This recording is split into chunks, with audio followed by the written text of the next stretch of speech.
처음으로 인사드립니다. 안녕하세요, 청취자 여러분들. 재미난 사이다 사연을 들고 찾아온 저는 40대로 뷰티학원 원장직을 맡고 있는 여자랍니다. 문득 사건이 벌어졌던 계절이 돌아오니 가슴속 깊이 숨겨두었던 제 이야기를 풀어내보고 싶어서 이곳을 찾아와 사연을 올리게 되었습니다.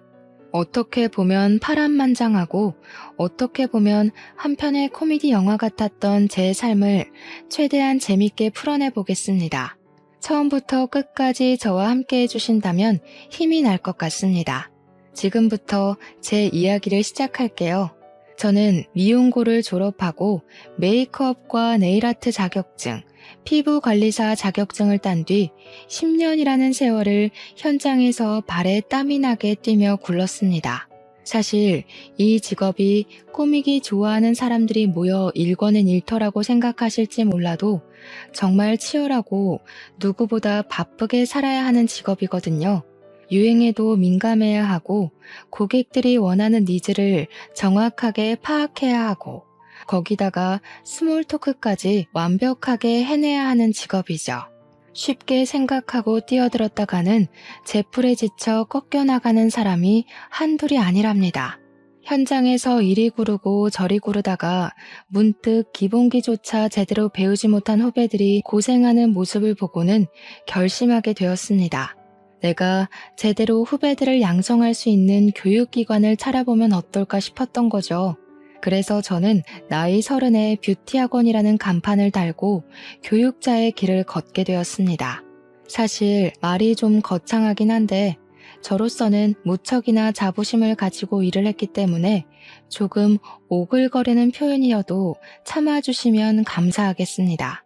처음에는 현장에서 만난 기본기가 덜 된 후배들을 데리고 시작했는데 우리 학원에서 자격증을 딴 친구들이 승승장구해준 덕분에 학원 명성이 올라가게 되었습니다.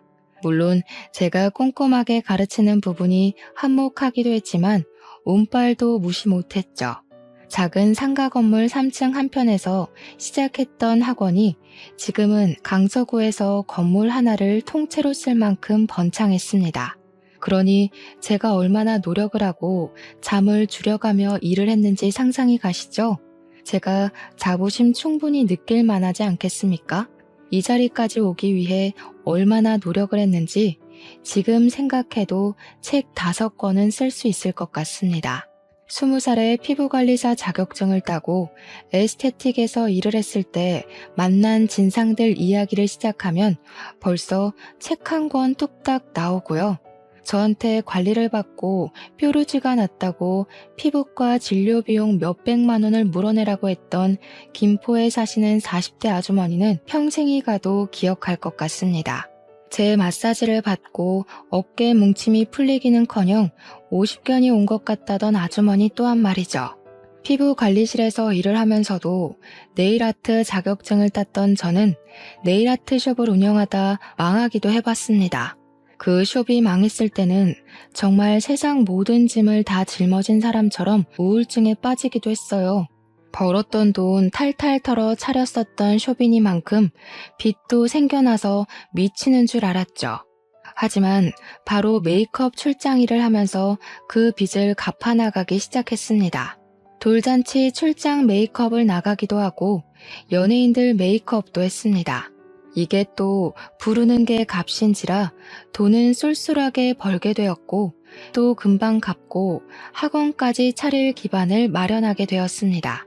아무튼 제가 학원 원장 타이틀을 달고 후배들을 육성하게 된 지 몇 개월이 흘렀을 무렵 우연치 않은 기회에 남자 한 분을 소개받게 되었습니다. 제가 망했을 때는 주변 지인들도 다 떨어져 나가는 것 같더니 다시 학원을 운영하고 승승장구하게 되자 이런저런 연락이 많이 오더라고요.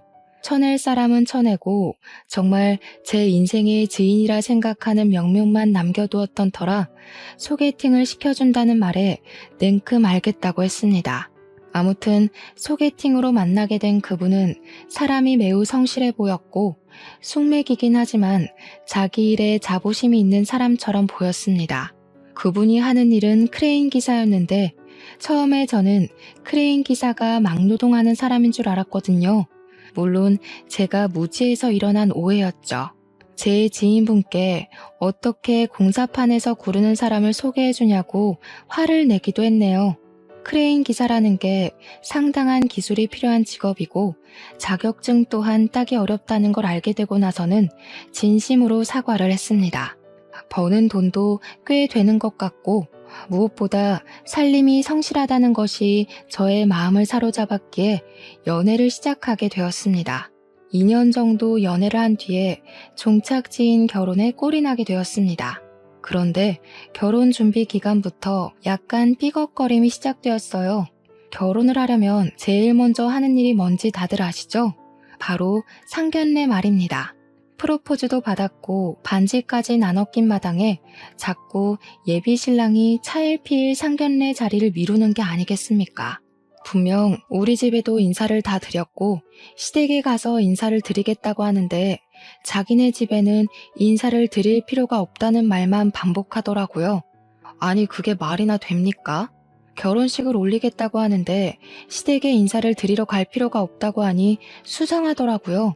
저한테 바로 상견례나 하자고 하면서도 날짜는 잡지 않고 시댁에 저를 숨기는 것 같은 기분이 들고 모든 일이 원점으로 돌아가는 것 같은 기분이었습니다.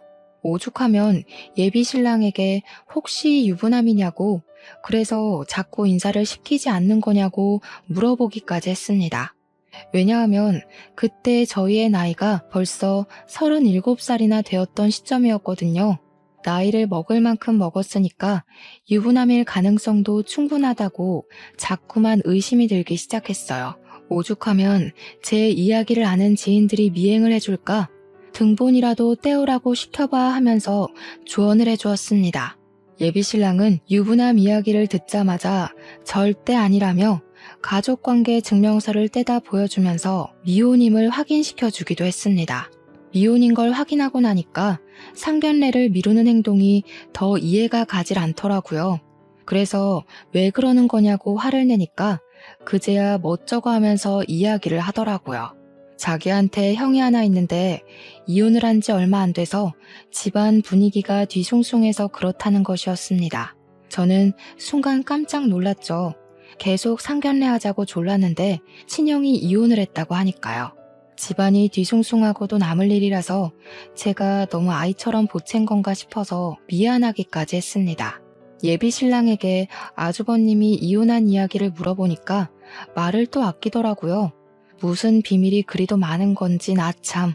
또 그렇게 시간을 낭비하고 결국에는 제가 안 되겠다 싶어서 단판을 짓자고 했습니다. 시댁의 막무가내로 찾아가 인사를 드리기로 결심을 한 거죠. 가겠다고 말도 없었고 오라고 한 적도 없었는데 제가 양손 무겁게 선물을 사들고 다짜고짜 찾아가니까 시댁에서도 놀라셨습니다. 하지만 그것도 잠깐. 예비 시모가 저를 보고는 아이고 네가 우리 둘째랑 만나는 그 아가씨구나 하면서 반갑게 인사를 해주시더라고요. 시모 성격이 무척이나 털털해 보였어요.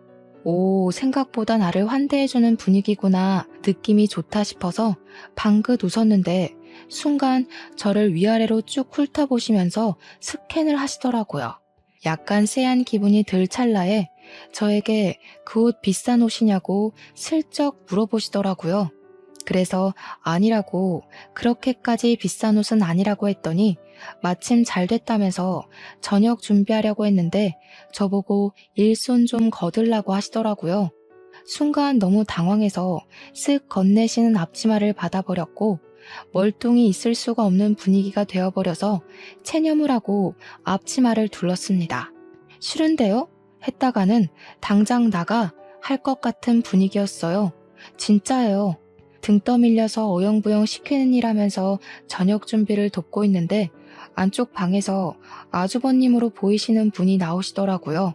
저를 한번 보고 시모를 한번 보더니 한숨을 푹 내쉬는 겁니다. 엄마, 내가 이런 짓 하지 말라고 했는데도 아직 정신 못 차리고 이러고 있어? 날선 말이 나오자 저는 잔뜩 긴장을 해서 그 둘 사이에 껴서 눈치를 볼 수밖에 없었습니다. 예비 시모는 순간 버럭하시면서 자기가 뭘 또 어쨌다고 그런 소리를 하는 거냐며 방이나 들어가 있으라고 아주버님한테 말씀하시더라고요. 근데 아주버님도 지지 않고 시모한테 큰 소리를 내는 겁니다. 왜 집에 인사하러 온 손님한테 앞치마를 입히고 일을 시키고 있냐고. 내가 그런 짓 하지 말라고 몇 번이나 이야기를 했는데 아직도 정신 못 차렸어?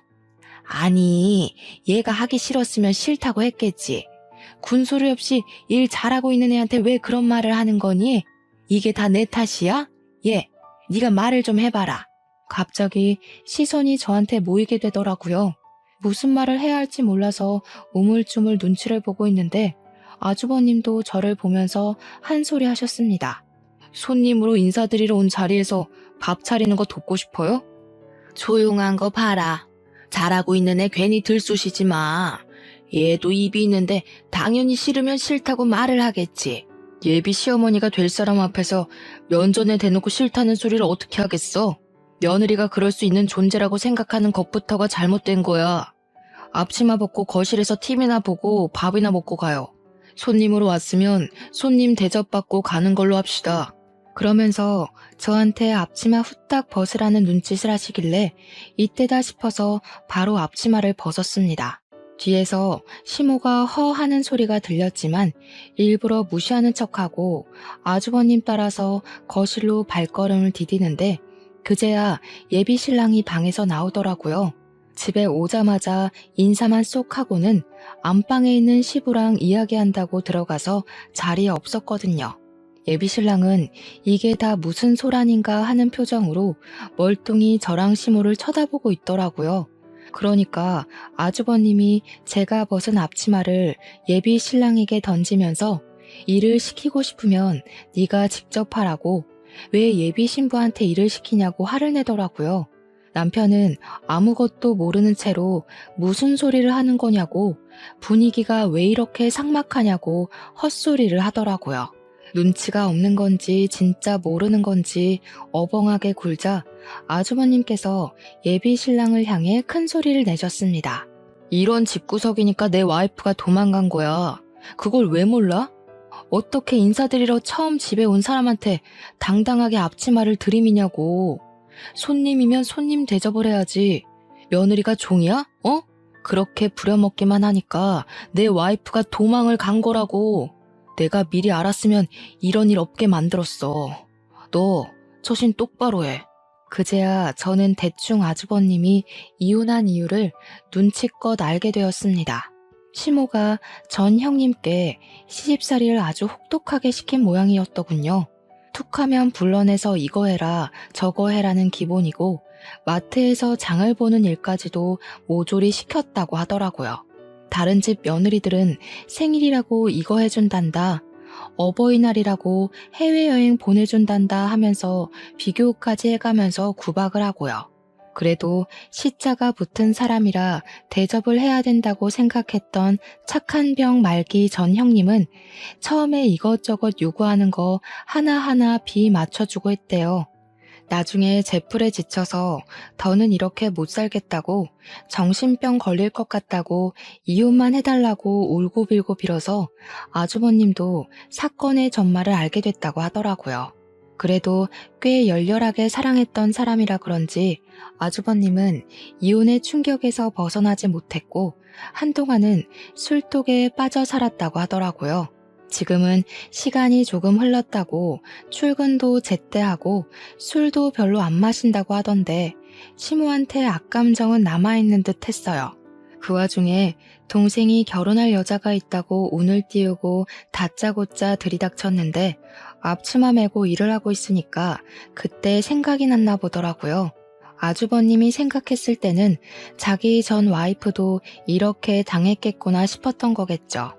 예비신랑은 안방에 들어가서 시부랑 무슨 이야기를 그리 길게 하는지 30분이 넘는 시간이 흘러도 나와 볼 생각도 안 하고 아주버님이 아니었으면 아마 그날 저녁은 제가 차린 밥으로 먹었을 거고 음식이 별로네 짜네 다네 하면서 핀잔을 주시지 않았을까 싶네요. 그날 아주버님이 그렇게 한바탕 난리를 치고 난 다음에는 다들 아주버님 눈치 보느라 아무 소리 안 하고 밥만 먹었거든요. 결혼하고 싶다, 상견례 날 잡으러 왔다, 엄청 준비하고 비장한 마음으로 들이닥친 시댁이었는데 그 말이 쏙 들어가더라고요. 과연 내가 이 집에서 잘 버틸 수 있을까 하는 생각까지 들고 조용히 밥만 먹고 있는데 시부 되실 분이 그러더라고요. 이제 홍기를 꽉 채우다 못해 나이가 40을 바라보는데 결혼을 해야 하지 않겠냐, 양가에 인사드렸으니 상견례를 잡자고요. 남편이 숨기려고 했던 게 아주버님의 이혼 사유였는데 그게 다 드러나고 나니까 결혼하자고 냉큼 말을 하더라고요. 근데 모든 전말을 알게 됐는데 저라고 냉큼 좋습니다 할 수 있겠습니까? 찝찝함이 사라지질 않더라고요. 근데 사람이라는 게 참 간사한 마음을 가지고 있잖아요. 나이가 벌써 37살이고 주변 친구들은 죄다 시집가서 애가 둘이고 셋이고 노후 준비가 어떻고 애들 유치원은 어쩌고 하는데 저는 아직 시집도 못 갔고 지금 예비 신랑이랑 헤어지면 언제 또 새로운 사람 만나서 연애를 하고 결혼 계획을 짜고 하겠어요. 나이가 죄라는 말이 사무치게 새겨지더라고요. 이 나이에 남자를 만날 수 있는 곳이 널린 것도 아니고 제가 뭐 클럽을 가서 헌팅을 하겠어요, 뭘 하겠어요. 결혼정보업체에 가입을 하자니 금액도 금액이고 거기 있는 사람들 죄다 하자 있는 사람들이라고 말도 많잖아요. 고부간의 갈등은 내가 처신 잘하고 피해 다니면 되지 않을까 하는 안일한 생각이 들고 점점 마음이 기울더라고요. 그래서 결혼하겠다, 상견례 날짜를 잡자 하게 된 거죠. 막상 걱정했던 상견례 자리는 꽤 훈훈한 분위기로 이어졌어요. 시모가 가끔 가다 핀트에 어긋나는 말들을 뱉어서 싸해진 분위기가 몇 번 있었던 걸 제외하면 시부는 꽤 괜찮은 사람이었습니다. 시모가 우리 부모님한테 그러더라고요. 자기네들은 노후 준비 다 되어 있고 모아둔 재산도 꽤 되는데 사돈댁은 어떠냐고요. 우리 아들, 그러니까 예비 신랑이 벌어오는 돈으로 노후 준비할 생각하시는 거 아니죠? 하면서 무례하게 굴었습니다. 그 말에 우리 부모님도 무척 당황해 하셨죠. 절대 아니라고, 노후 준비하고 있고 아이들 걱정할 일 없을 거라고 딱 잘라 선을 그었습니다. 근데 그 말을 하시면서 우리 아버지께서 기분이 좀 상하신 것 같더라고요. 시모가 눈치도 없이 거기서 노후 준비를 아직도 하고 있으신 거냐고 늙어서 고생하시네요 했거든요. 아버지께서 딱 잘라서 아직 정정하기도 하고 일은 할 수 있을 때까지 쉬지 않고 할 생각이라고 이야기를 하니까 시모가 늙어서 여행도 다니고 해야지 하는 겁니다. 저는 분위기를 수습하고자 괜히 하하호호 웃었고 아주버님은 정색하며 밥만 드시고 계셨죠. 시모는 촐싹대는 걸 멈추지 않았습니다. 우리 부모님께서 불편해하는 기색을 보이는데도 눈치 없는 예비 신랑은 분위기 파악도 못하고 결혼 이야기만 떠들고 있더라고요. 예단이니 예물이니 신혼여행은 어디가 좋을 것 같고 식장은 여기가 좋겠더라 하면서요. 근데 거기서 시모가 신혼집 이야기를 꺼내면서 아주버님이 살던 집에서 신혼 생활하면 되겠다고, 거기가 시부모님 명의 아파트라고 하더라고요. 우리 부모님은 아주버님이 이혼한 걸 몰랐던 터라 그럼 사돈은 어디 가서 사는 거냐고 하니까 시모가 주책맞게 떠들었어요. 지금 큰아들은 우리랑 같이 살고 있어요. 얘가 이혼을 했거든요. 아주버님이 그 소리에 처음으로 무표정한 얼굴을 지우고 인상을 팍 쓰면서 숟가락을 내려놓았어요. 분위기가 점점 이상해지자 우리 부모님께서도 수습하신다고 상심이 크시겠다고 위로의 말을 꺼냈습니다. 근데 시모가 거기서 적당히 하고 멈췄어야 했는데 한 발 더 나아간 거죠. 며느리가 좀 이상한 애였어요. 내가 뭘 어쨌다고 이혼을 하겠다고 그 난리를 쳐댔는지. 아휴, 우리 큰아들이 하루라도 빨리 좋은 여자 만나서 재혼을 좀 해야 하는데 나중에 혼처 자리도 좀 알아봐 주시고 해주세요. 우리 부모님은 황당해하시고 아주버님은 짜증이 솟구쳤는지 한숨 쉬다 화장실 간다고 나가시고 예비신랑만 머리에 꽃밭이 가득 찼는지 맞아 하면서 맞장구 치고 있더라고요. 상견례 자리가 어영부영 끝이 나고 인사를 드리고 집으로 돌아오는데 우리 부모님이 엄청 찝찝해 하시더라고요. 진짜 그 집에 시집가도 되겠냐고 몇 번이나 물어보시면서도 노처녀 딸내미 빨리 시집 보는 게 더 먼저라고 생각이 드셨나 봐요. 결국 큰 반대 없이 결혼식 날짜를 정하게 되었고 한복의 드레스에 준비해야 하는 필수 건들은 전부 준비를 했습니다. 우리 부모님께서도 늦음하기 시집가는 딸내미 남들보다 더 차려입으면 차려입었지 덜하진 말자는 주의로 준비를 해주셨어요. 패백은 요즘 돈이 안 된다고 다들 하지 않는 추세라던데 우리 시부모님은 패백 무조건 해야 된다고 박박 우기셨습니다.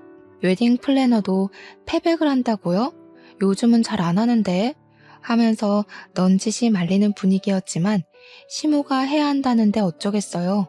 결혼식 당일에는 정말 신부 입장을 어떻게 했는지 기억도 나지 않고 주례사 말씀이며 뭐며 기억나는 게 하나도 없었거든요.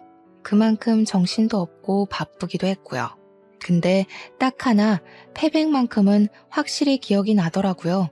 친척들 많으니까 패백하면 돈봉투 좀 받을 거라고 후원장담을 하시더니 끽해봐야 셋, 넷 정도 오셔서 절 받으시더라고요.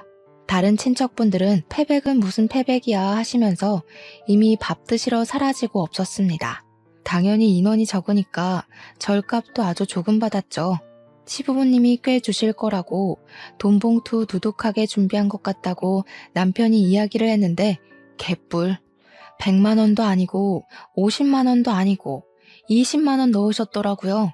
다른 친척분들 절값 봉투까지 합쳐서 50만 원 받았습니다. 저희한테 신혼여행 가서 요긴하게 쓰라고 생색은 다 내시더니 신혼여행 가서 괜찮은 디너 한 끼 먹었더니 모자라더라고요.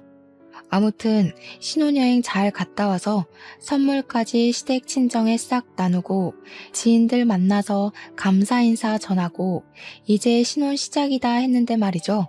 글쎄 신혼여행에서 허니문 베이비를 갖게 된 거 아니겠습니까? 신혼은 건너뛰고 바로 육아전쟁에 돌입해야 하는 거예요. 그래도 나이가 벌써 37살인데 하루라도 빨리 아이를 가지는 게 좋겠다는 양가의 바람대로 애가 생기긴 해서 다행이라고 생각하긴 했어요.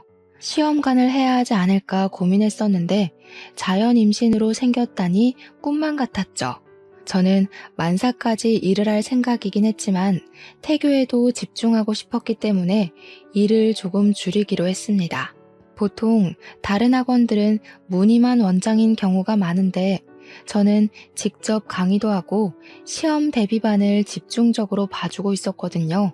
태교에 집중하고 싶은 마음에 부원장인 친구에게 양해를 구하고 제가 꼭 해야 하는 강의를 제외하고서는 일을 좀 줄여나가기 시작했습니다.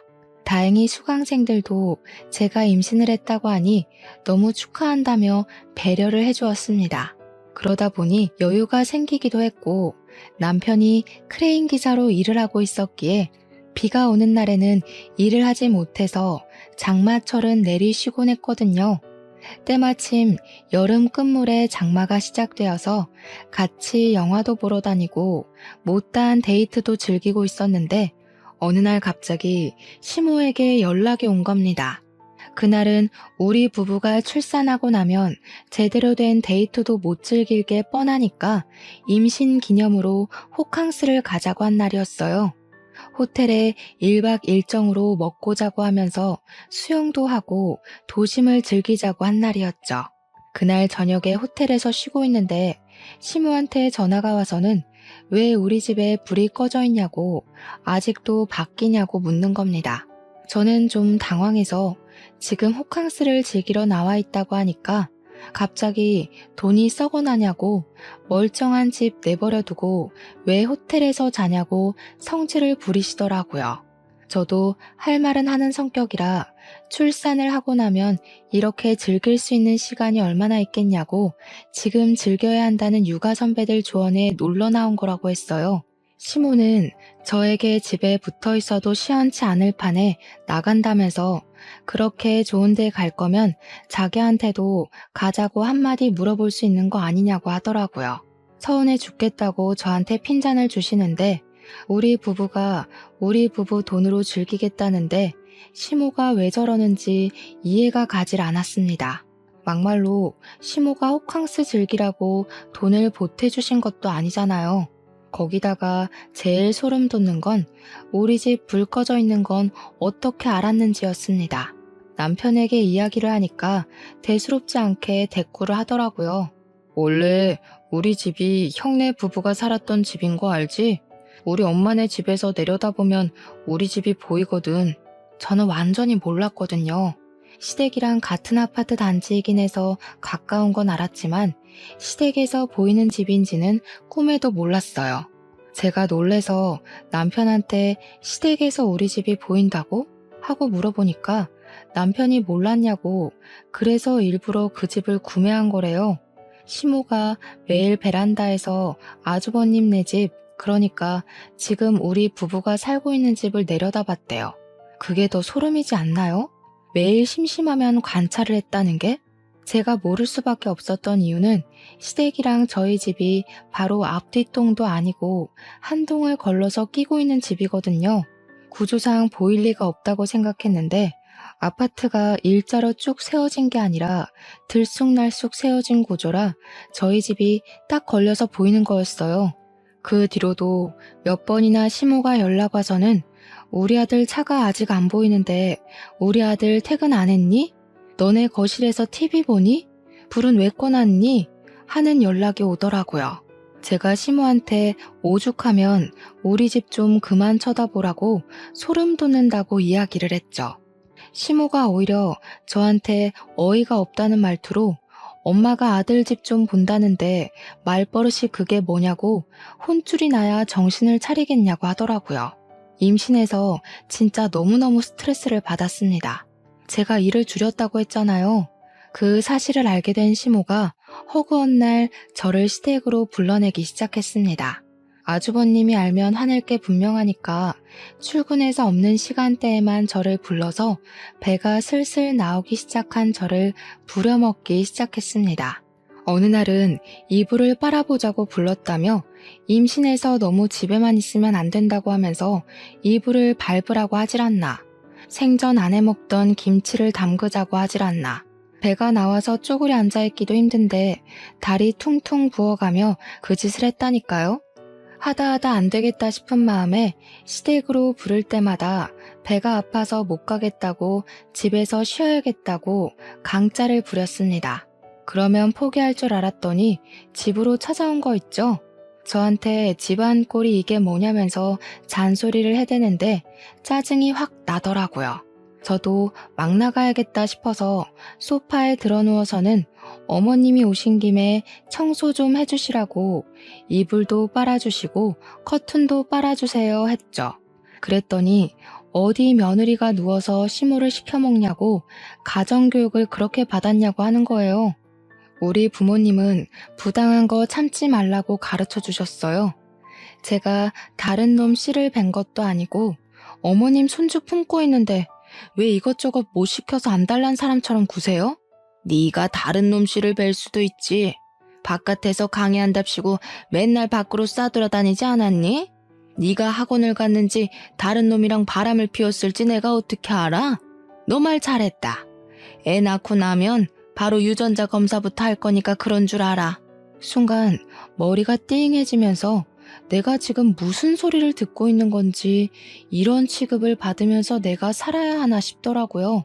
이런 오해가 쌓일 만도 한 게 사실은 시모가 하도 우리 집을 들여다보면서 감시를 해대길래 남편이랑 저랑 밖에서 나가노라도 아닌 척 했었거든요. 남편은 일부러 거짓말로 야근 중이야 하고 저는 불 끄고 자고 있어요 하면서요. 근데 시모가 그걸 일일이 다이어리에 체크를 하고 기록을 해둔 게 아니겠어요? 소름이죠. 날짜를 줄줄 부르면서 이 날짜에는 우리 아들이 야근을 했고 저는 불 꺼놓고 집에 없었던 날이고 하는데 와 미치겠더라고요. 내가 너 바람난 거 다 알고 있어. 내가 오죽하면 날짜까지 체크를 했겠니? 우리 아들 상처받을까봐 그동안 쉬쉬하면서 비밀로 했는데 이렇게 터트린 거 잘 됐다. 뱃속에 애 유전자 검사하는 거다 꼭 후회하지 않으시겠어요? 어머님이 뱉은 말 꼭 지키세요. 저도 당당하고요. 어머님 아들 자식 맞으면 앞으로 애 못 볼 줄 알아요. 참나, 어디 바람 피우고 나한테 성질을 부려? 기다릴 것도 없다. 당장 이혼시키는 수가 있어? 왜 형님이 이혼해달라고 울고불고 빌고 도망갔는지 알 것 같아요, 정말. 감시당하는 거 정신병 걸릴 것 같아서 더는 안 되겠어요. 저는 더 이상 이렇게 못 살아요. 저도 강력하게 제 의견을 피력하니까 시모도 굽히지 않는 제 모습에 열이 받았는지 남편한테 바로 전화를 걸어서는 너 당장 이혼해 하고 소리를 질렀습니다. 남편이 그게 무슨 소리냐고 하던 일도 중단하고 집으로 바로 날아왔더라고요. 저랑 시모랑 한참을 대치하고 씩씩거리고 있는데 남편이 예산 일이 아니라는 생각이 들었는지 아주버님까지 데리고 집으로 온 겁니다. 남편이 오자마자 무슨 일인데 이혼 소리가 나오냐고 묻길래 제가 대신 대답했죠. 우리가 몇 시에 들어오는지, 잠은 언제 자는지, 불을 꺼둔 건지 켜둔 건지 다이어리에 하나하나 체크를 하고 있었다더라. 이렇게 감시를 해대는데 소름이 돋아서 너랑 더 이상은 못 살겠다. 그러니까 아주버님이 말 끝나기도 무섭게 아직도 그런 짓을 하냐고 버럭하더라고요. 자기 이혼시킨 것도 모자라서 동생까지 이혼시키고 싶어서 그러는 거냐고, 사람이 왜 반성을 하지 않냐고 했어요. 시모는 어이없어 하면서 도대체 자기가 잘못한 게 뭐냐고, 아들들 잘 되라고 며느리 바람 피우는 거 잡아냈더니 고마운 줄 모른다고 하네대요. 근데 더 황당한 건 우리 남편이 저를 쳐다보면서 너 바람 피워? 라고 하는 겁니다. 아니 이건 또 무슨 소리인지 머리가 지끈거려서 남편한테 말을 했죠. 무슨 소리라는 거야 진짜. 당신이랑 밖에서 데이트하고 온 날 가지고 지금 그러는 거라니까. 당신이 어머님한테 야근한다고 거짓말치고 나랑 영화 보고 데이트한 날 가지고 내가 바람 피우는 거라고 오해하시는 거라고. 근데 남편은 바람이라는 단어에 꽂힌 건지 뭔지 저를 못 믿겠다는 식으로 구는 겁니다. 시모가 말했던 땡월 땡일에 자기가 야근했던 것 같다며 저보고 어디를 갔다 온 거냐고 묻더라고요. 남편까지도 저를 몰아세우니까 시모 기세가 정말 등등해져가지고는 저한테 유전자 검사하자고 소리를 버럭버럭 질렀습니다. 진짜 멍청해도 끝이 없지. 우리 뱃속의 아이가 허니문 베이비라는 사실은 완전히 까먹은 것 같더라고요. 저도 화딱지가 나서 싫다고 마음 바뀌었다고 어쩜 나를 못 믿을 수가 있냐고 유전자 검사 안 한다고 강짜를 부렸습니다. 그랬더니 남편이 한다는 소리가 혹시 모르니까 확실하게 하는 게 좋겠다고 유전자 검사를 하자고 하는 거예요. 저한테 좋은 게 좋은 거 아니냐고, 친자가 맞으면 좋은 거고 아니면 이혼하면 되지 않냐고 저를 설득하는데 순간 제가 완전히 부정당하는 기분이 들었습니다. 오죽하면 아주버님까지도 남편을 정신 나간 놈처럼 바라보더라고요. 제가 결국 제풀에 지쳐 이혼하자고 짐을 싸서 친정으로 가겠다고 했어요. 그러니까 시모가 적어보라고 회피하는 게 완전히 여우라고 손가락질을 하더라고요. 쫄리니까 도망가는 거 아니냐고 저를 몰아세우는데 눈물이 다 날 것 같았습니다. 아주버님이 시모한테 정신 나간 거 아니냐고, 임산부한테 별소리를 다 한다고 제 편을 들어주는데 남편은 뭐 하는 건지 참나. 그날로 친정에 짐 싸들고 가버리고 이혼하자고 서류를 남편에게 보냈더니 노발대발하면서 절대로 이혼을 못 해주겠다는 겁니다. 친정에서 푹 쉬고 마음 정리하고 돌아오라고 이야기를 하는데 도대체 제가 정리할 마음이 뭐가 있겠냐고요. 유전자 검사 의향을 가지고 돌아오라는 소리밖에 더 되겠습니까? 참 불행하게도 제가 스트레스를 너무 많이 받았는지 글쎄 아이가 조산으로 태어나게 되었습니다. 소위 말하는 팔싹둥이로 10개월을 다 품지 못하고 8개월 만에 아이가 태어나게 된 것이죠. 바로 인큐베이터로 아이는 들어가고 저는 병원에 몸져 누워서 끙끙 앓고 있는데 시모랑 남편이 왔더라고요. 이것 봐. 10개월 뒤에 나와야 할 아이가 왜 8개월 만에 나왔겠어? 너 결혼 전부터 임신한 상태로 속이고 결혼한 거지? 남의 아이 가져놓고 순진한 우리 아들 속여서 결혼한 거잖아. 당장 이혼해.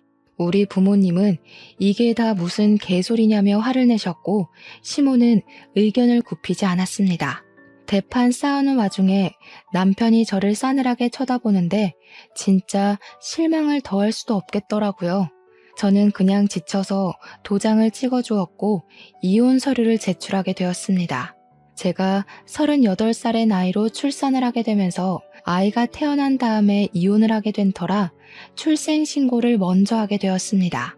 남편이 자기 자식이 아닐 수도 있는데 왜 자기 자식으로 호적에 올려야 하냐면서 난리가 난 거죠.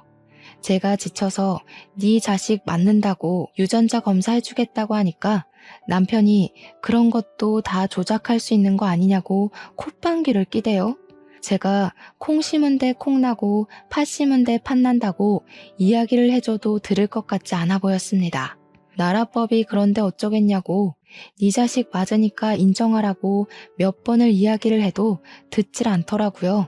조리원에서 몸조리를 하고 친정에 돌아와 독박 육아를 시작했는데 시댁에서는 그때까지도 자기네 자식인지 아닌지도 모르는 마당에 왜 자기네 성을 따라야 하는 거냐고 하더라고요. 호적에 어떻게든 한번 올려보겠다고 이혼을 미루고 미룬 거 아니냐고 화를 내는데 진짜 이 사람들이랑 무슨 이야기를 하나 싶었습니다. 저라고 그 집 호적에 올라가게 내버려 두고 싶었겠어요? 나라법이 그렇다는데 어떻게 합니까? 애는 하루 종일 울지 제 학원은 부원장에게 일임했더니 일을 거지같이 했는지 학원생들이 우수수 떨어져 나가지.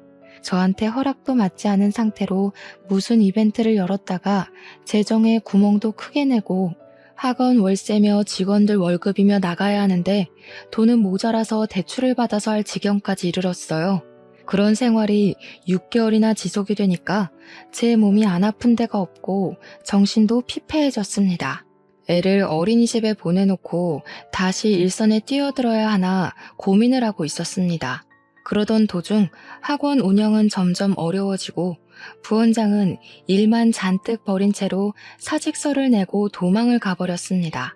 직원들 월급이 밀리면서 말도 나오고 애는 점점 낯가림이 심해져서 제 품에 있지 않으면 울고불고 난리가 나고요. 저는 우는 아이를 떼어놓고 일을 하러 출근을 했다가 학원에서 그만 쓰러지고 말았습니다. 수강생의 신고로 119를 타고 큰 병원에 가게 되었는데 자궁에 엄청나게 큰 혹이 생겼다는 겁니다. 수술을 하루라도 빨리 해야 하고 조직 검사도 해봐야 할 것 같다고 암일 수도 있다고 하더군요. 문제는 수술을 빨리 해야 하는데 제가 모유 수유를 하고 있었고 애는 완전히 제 껌딱지고 학원 운영까지 시급하니까 미치겠는 겁니다. 우울증까지 겹쳐서 하루하루가 힘든 와중에 전 시댁에서 이걸 어떻게 알았는지 제가 입원해 있는 병실로 찾아왔더라고요. 시모랑 전 남편이 병실에 찾아와 저에게 꺼낸 말이 뭔지 아십니까? 자기네들은 제가 죽어도 애를 책임질 마음이 없는데 법적으로 묶여 있으니까 호적에서 판회할 것 같다고 멀쩡히 살아있는 애 사망 신고를 하라는 겁니다. 이게 정말 인간인가 싶더라고요. 제가 죽으면 어쩔 수 없이 떠안아야 하는 거 아니냐면서 자기 자식이 맞는지 아닌지도 모르는데 왜 책임을 져야 하냐요? 제가 죽기 전에 사망 신고하고 죽으라고 아니면 전 시모가 직접 하겠다고 하더군요. 말이 되는 소리를 해라 좀. 멀쩡한 내 자식 사망 신고를 왜 하니? 너 암이라며. 너 죽으면 뭐 애는 내가 키워야 하니? 너 설마 우리 집 재산 노리고 이러는 거야? 뭐라고요? 제가 재산을 노릴 거면 왜 하찮은 댁 아드님이랑 결혼을 했겠어요? 죽어도 그쪽한테는 애 키우란 소리 안 할 거니까 꺼지세요. 듣던 중 반가운 소리다. 그런데 법이 우리한테 불리하니까 사망 신고를 하라 이 말이야. 키우라는 소리 안 하겠다는 각서라도 쓸 테니 제발 내 눈앞에서 꺼지라고. 그 말이 끝나기 무섭게 변호사 사무실에서 조언받아 만들어 온 각서라면서 저한테 종이 한 장 들이밀대요. 애를 책임지지 않겠다는 그런 내용이었고 저는 피곤해서 지장을 찍어주었습니다. 어길 시에는 애 사망 신고에 동의하겠다는 내용이었습니다. 저는 친정 부모님의 도움으로 수술을 무사히 마칠 수 있었고 3개월 동안 꾸준한 회복을 거쳤습니다. 그 이후에 학원 건물을 이사하게 되었어요. 원래는 4층짜리 건물 한 채를 통째로 쓰고 있었는데 회복이 더 필요하고 육아도 해야 했기에 큰 학원을 운영하기가 벅차더라고요. 중간에 인수하겠다는 사람이 나타나긴 했지만 가격을 후려치려고 하기에 그냥 작게 옮겨서 운영하는 게 낫겠다 싶었습니다. 처음 시작할 때만큼 작아진 건 아니었지만 건물 2개의 층을 쓰면서 예전처럼 운영하기 위해 노력을 했고 서서히 안정을 찾게 되었습니다. 어쩔 수 없이 인원 감축을 해야 해서 선생님들도 반이나 줄어들었지만 그래도 꾸준히 하니까 회복이 되더라고요. 그렇게 한 3년이라는 세월이 흐르고 기반도 튼튼히 잡았고 혼자 아이 하나 키우기에 부족함 없을 만큼 돈도 벌게 되었습니다. 아이는 어린이집에 다니게 되었고 제 자궁에 있던 혹은 다행스럽게도 암은 아니어서 잘 제거가 되었고 추적 검사를 하는 걸로 마무리가 되었습니다. 삶의 안정이 찾아왔구나 하는 찰나 3년 만에 전 시댁에서 연락이 온 겁니다. 전 남편이 뜬금없이 우리 아이는 잘 있어? 하고 연락이 왔는데 이게 무슨 소린가 싶었죠. 네 애 아니라고 부정할 때는 언제고 이제 와서 우리 아이 타령이냐고 했더니 글쎄 자기 오갈 곳이 없다면서 며칠만 재워주면 안 되겠냐는 거예요. 이게 웬 개소리냐 전화 끊어라 하니까 자기 이야기 좀 들어달라고 하더니 한참을 울더라고요. 알고 보니까 시모의 취미생활 중 하나가 쑥뜸을 뜨는 것이었거든요. 몇 개월 전에 어느 날과 다름없이 쑥뜸을 뜨고 잠이 들었는데 자기도 모르게 뒤척거리다가 이불에 뜸 하나가 덜렁 떨어진 겁니다. 무슨 일이 일어나는지도 모르고 매캐한 쑥향기 속에서 자고 있던 시모는 불이 난 것도 몰랐대요. 당연히 시모는 그 집에서 탈출을 못해서 장례를 치르게 되었고요. 불이 번지고 번져서 시댁을 홀라당 태워먹은 것도 모자라서 시몬의 집 주위 가구들까지 죄다 불이 옮겨 붙은 겁니다. 다행히 오전 시간이라 빈집이 많아서 사상자는 시모 말곤 없었는데 신고도 그만큼 늦어지는 바람에 피해가 장난이 아니었던 거죠. 화재보험으로 처리를 해도 물어줘야 할 빚이 어마어마하게 생긴 겁니다. 전 남편의 시부는 오갈 곳이 없어지고 빚이 생겨서 그거 갚으러 다니느라 가진 거 다 팔았는데도 부족해서 막노동을 뛴대요. 그 와중에 아주버님은 제가 남편이랑 이혼을 하자마자 시댁이랑 인연을 완전히 끊고 살고 있다고 하더군요. 고시원을 떠돌면서 생활한 지도 6개월이 넘었는데 월세를 낼 돈이 없다면서 자기를 좀 재워주면 안 되겠냐는 거죠. 자기가 애 아빠 아니냐고 갑자기 우리 아이를 챙기려고 드는데 제가 미쳤습니까? 네 애 아니라고 사망신고하라고 종용할 땐 언제고 이제 와서 우리 아이 타령이야? 나도 네가 내 아이 아빠라고 생각하고 살진 않아서 도와줄 생각도 없어. 그럼 나 너네 학원 경비일이라도 하면 안 돼? 내가 널 뭘 믿고 경비를 맡기겠니? 빚이 한가득이라며. 크레인 기사 일이나 열심히 하면서 빚 갚으세요 아저씨. 나 2년 전에 팔을 크게 다쳐서 크레인 기사 일도 더 이상 못해. 그래서 어쩌라고. 남의 마음에 상처 줘서 벌 크게 받은 거야. 아주 고소하다. 이제 와서 후회해봐야 내가 받은 상처가 사라지겠니? 나는 덕분에 이 갈고 성공해서 지금 너무 잘 먹고 잘 살고 있어. 그러니까 앞으로 나한테 콩고물 떨어질까 기대하지 말고 네 시궁창 인생 잘 가꾸며 살아. 그러고는 전화를 차단해버렸습니다. 한순간에 재산 다 말아먹은 전 시댁 인간들, 내 아이를 사망신고하라고 종용하던 정신 나간 것들이 쫄딱 망했다고 하니 너무 고소합니다. 결국 그 집을 탈출한 아주버님도 존경스럽고 대단하고요. 앞으로는 제정신 아닌 소리 그만하고 반성하며 빚 갚고 살았으면 좋겠네요. 이래서 주는 만큼 돌려받는 거라는 말이 있나 봅니다. 오늘 밤에는 두 다리 뻗고 꿀잠 한번 자보렵니다. 제 사이다 같은 사연 어떠셨나요? 여러분들도 이런 일이 있다면 참지 말고 질러버리세요. 세상 속이 시원하답니다. 아무튼 제 사연을 들어주신 여러분 정말로 감사합니다. 늘 행복하세요.